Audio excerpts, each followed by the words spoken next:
now for Inside Utah Politics with Lindsay Ayers. And welcome on in today. Thank you for joining us today on IUP Plus. If you're finding us on News 4 Utah Plus, we are so glad you're here. This is the streaming app, TV streaming app that you need to go find. We have really high budget graphics around. I wasn't going to say We're using our props more these days. We have a better way to do that, but like the sign was just in front of me, so I held it This up. is a podcast in the Lindsay, basement will of you the roll out building. the overhead projector? Just roll out the overhead I projector. think that little laminated sheet has been on the desk for months, but we've been having so much fun with it this Just in week. case you forget, Yeah. Yeah. this is how they used to do That's it us. before digital graphics. And fun fact, we're getting new graphics, by the way. I can't wait to show you. It's so exciting. Teaser there. Okay, well, we are glad you're here nonetheless.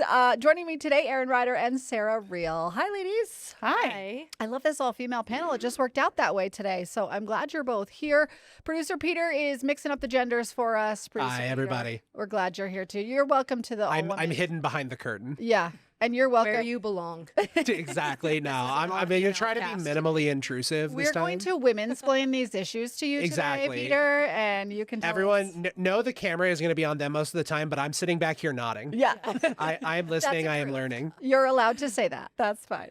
Okay, let's dive right in. I want to talk a little bit more about the fallout from this week's special session. If you haven't watched our episode from yesterday, I invite you to go find that on YouTube or News for Utah Plus. Really breaking down, legislature went into special session to buy themselves more time to appeal Utah's redistricting ruling. I haven't checked the case file today, but as of this week, there was no filing yet, no appeal yet. And so, guys, I just want your high-level takeaways from the session as you saw the fallout, as you saw some of the drama that happened on Tuesday night. What was your main takeaway from the special session? If I'm going to be totally honest, I kind of think it was a little bit of a nothing burger. Like, it was everything that everybody expected and therefore not terribly, like, yep. Yeah, well, it was Right. almost like the issues weren't really the policies we were changing. It was more the fact that we were there. Yeah. Right? Is the criticism I heard. I think it was more, it was a statement on how the legislature feels about everything that's going on right now, Mhm. which we all knew. There was no surprises there.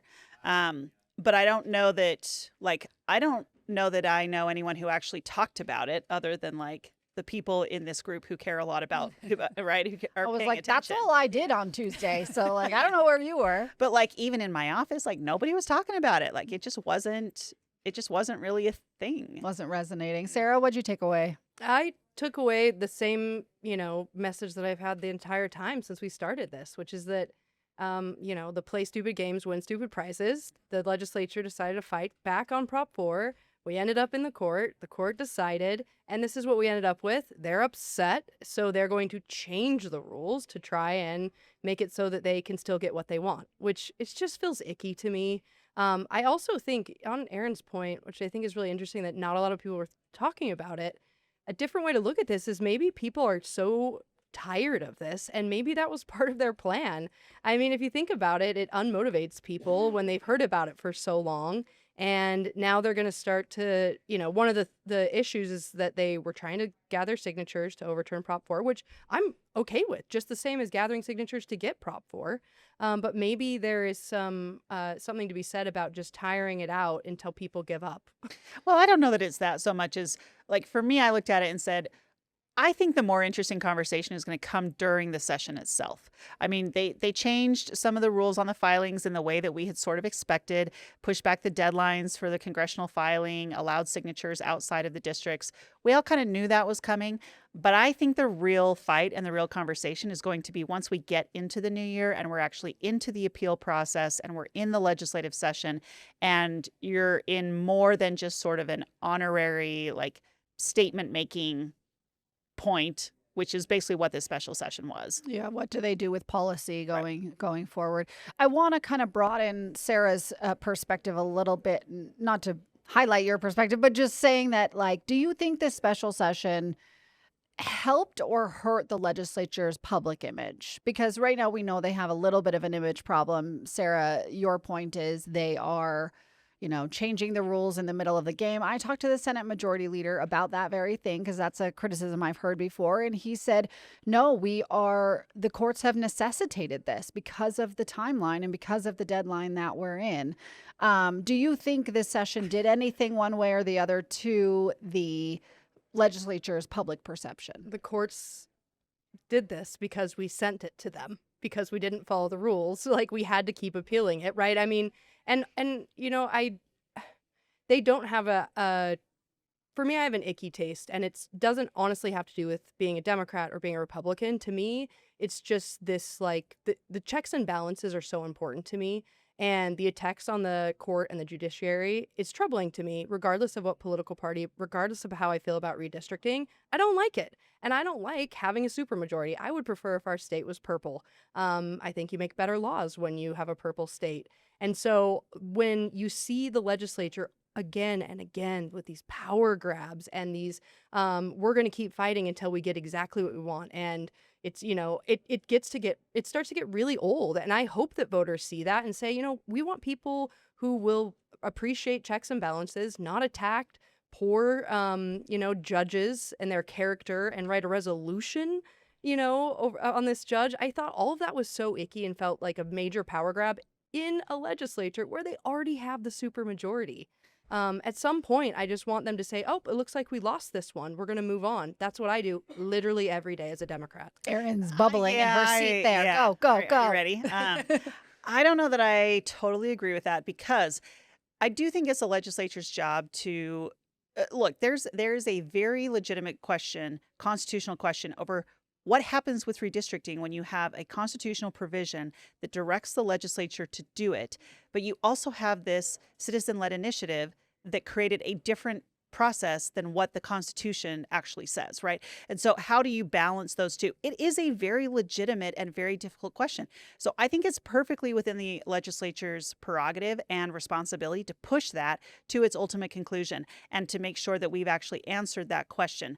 How that question is answered, that's kind of what we're fighting about right now. And that's where there's been some frustration with Judge Gibson and the way this process has been handled. But look, also, a lot of people are looking at this. I think we've got polling data on this, right, that says that people are not liking the direction that the court went with this, and that the choosing of the plaintiff's map was not the intent of Prop 4. And people are not actually happy with how this has gone about.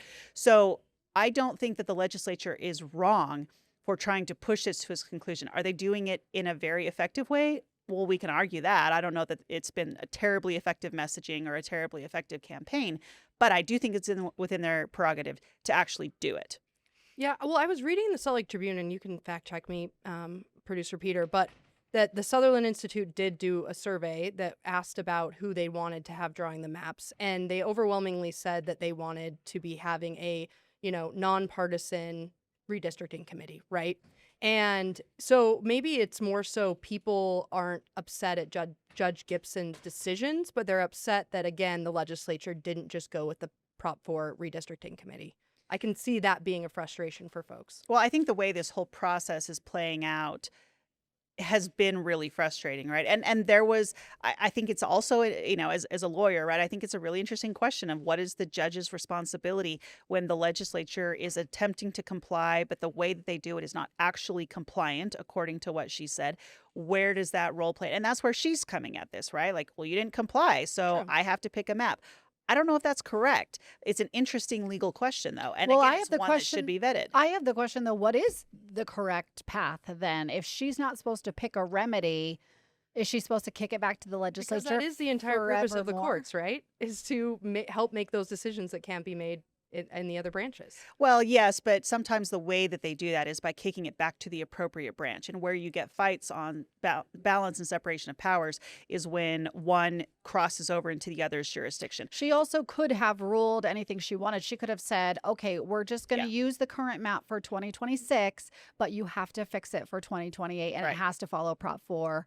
That would have put us not in this rush timeline that we're in right now. If Yeah. some of that, desire. Yeah, so I think that's the problem here, right, is that it sort of was, okay, the legislature drew new maps that were actually fairly competitive, and then she just And then she was like, no, that doesn't comply because you use partisan data. So I'm just going to choose this other map. Like, it felt like a bit of a leap for her to do that when it was really the legislature's job to redraw those maps. How far that's supposed to go and at what point she says you're just not compliant, so I have to choose a remedy, I don't know. But again, that's the question, right? These are kind of questions of first impression in our state. And so we're figuring this out as we go. And I do think that, so again, I back the legislature in fighting that out to its natural conclusion. Could they be doing it better? Yeah. Maybe the most frustrating part about the special session then is just that it now is dragged out even longer. I have to talk about this more. Quick little cut in here. Just that Sutherland Institute data that Sarah was referring to here. Just went and pulled it up here. So it was a big old survey. And I think the stat we're talking about here is this question they asked: what role should the legislature have in redrawing district maps? Only 15% believe they should have sole decision-making power. And then the plurality here, 45%, says the legislature should pick a final map from a set of maps approved by a commission. So the largest constituency wants there to be a commission that narrows it down, but still believes the legislature has final say. Just a little further context on this, scrolling up in the data. The big finding that they're highlighting here is that 35%, which is much larger than any other category here of survey takers, believe that bodies elected by the people should have the say on these maps. So a little bit of vagary there. I think the large takeaway here should be, though, that the public would like to see the legislature and these independent commissions weighing in on this kind of thing. There was a little bit of question with the methodology, though, Peter, of that poll. Let me look at their methods real quick here. I've just wanted to make we sure don't that need to clarified dive into finding. it any deeper, but just know there was some criticism. I just wanted to cause chaos today. Yeah, No, welcome. but of course. Yeah, Thank you for I'll sharing the methodology real quick and highlight anything if I think of It it's worth sounded doing. useful when I read it in the course. Tribune. Let's move on to another topic, but there is so much to say on this, and I think, Erin, to your point, we may need a higher court to resolve this for us. So we'll see if that higher court gets to weigh in before 2026. Want to move to this. It was revealed this week that the U of U has hired a private equity firm to help manage their athletics program, and it has opened Pandora's box of NIL and college football. Yeah. And how do we fund this? And can a private firm actually do this? And what if they go bankrupt and this is a state-run school and people are losing their minds over this? So talk to me, Sarah. Talk to me first about what this is. What does it mean to have a private equity firm come in and run, help Utah's athletics program? Well, I'm happy to be talking about sports, obviously. Right. And I will tie in women's sports. So the lay of the land is just now that we have the name, image, and likeness, NIL, we have schools that are able to fund a lot of money, and they can give athletes a bunch of money to go to their school. Mm-hmm. And when you are, what it's basically creating is like a super league of schools that are able to fund and recruit players with that NIL money and schools that aren't. And that makes some schools, like I have a lot of friends that coach in, Division I, but not big schools, and they have no money to recruit athletes. They're like, I would love to have this player come, but I don't have $500,000 to pay them to come play here. And a truck. Yeah, and Yeah. I mean, we have women's basketball players getting like $2 million NIL deals at some schools. So the U of U, for example, women's basketball, the NIL is broken down at the University of Utah. 75% of the NIL money goes to the football team, 15% goes to the men's basketball team, and 10% goes to all other sports. Oh, wow. So it's not really equitable in that way. But basically what now schools are looking at is if we can't fund these NIL, we need to figure out how to get more revenue. And the University of Utah and a lot of schools like University of Colorado are losing tons of money over these NIL deals. And just having NILs, you basically have all these players with agents. You need more staffer. You can't just have a coach recruiting. You need to have someone who's managing the negotiations and the contracts. And so I think what the University of Utah is doing is, and first of all, it's kind of exciting that we're the first school in the nation that's done this. It gives us a little bit of attention. I mean, we never get any attention, so I always like it when we do. Is they're trying to find ways to bring in funding because of what they're seeing in other institutions and other big college athletic programs where they're losing a lot of money. Is it going to work? I'm not sure, but it's an interesting, creative little idea that University of Utah has. Okay, so Erin, talk to me about this in terms of the government, because we had some politicians weigh in this week here locally and nationally about their concerns over this plan. But what is the role here of a public university having a private equity for-profit company coming in to help raise them money while the state is in charge of their finances? Yeah, it's a very tricky issue. And I have to think, so first and foremost, let me say I'm not a tax attorney. So tax law and some of these things are not my specialty. I have to think that the University of Utah's attorneys, and the University of Utah does have a good law school, by the way. I have to think that those attorneys were looking at this and that they would not have gone forward with this if they felt like it wasn't something that they could do. But it does bring up some interesting questions. State-run schools are often non-taxed entities, right? Like they just are in a different category because they get their funding from the state. So to turn a major source of revenue of those universities into a for-profit entity, to basically transfer it into this for-profit entity, I don't know what that does. I don't know how that works, right? I don't know but I can see why legislators would be very concerned about this and about the direction that this could go, because private equity, working in the world of private equity, can go really well, and it can also not go really well. And that's where we've seen some legislators stand up and say, hey, do you really want to put yourself in a position to go down this path? Investors have a lot of demands. They expect a return on their investment. And we have a relatively new private equity firm that's coming in and doing this. And yes, the people in that firm have some clout and some history on their own, but the firm itself is new. And usually private equity firms are brought in to provide management support, to provide funding, to provide access to other channels and resources that the company wouldn't have on its own.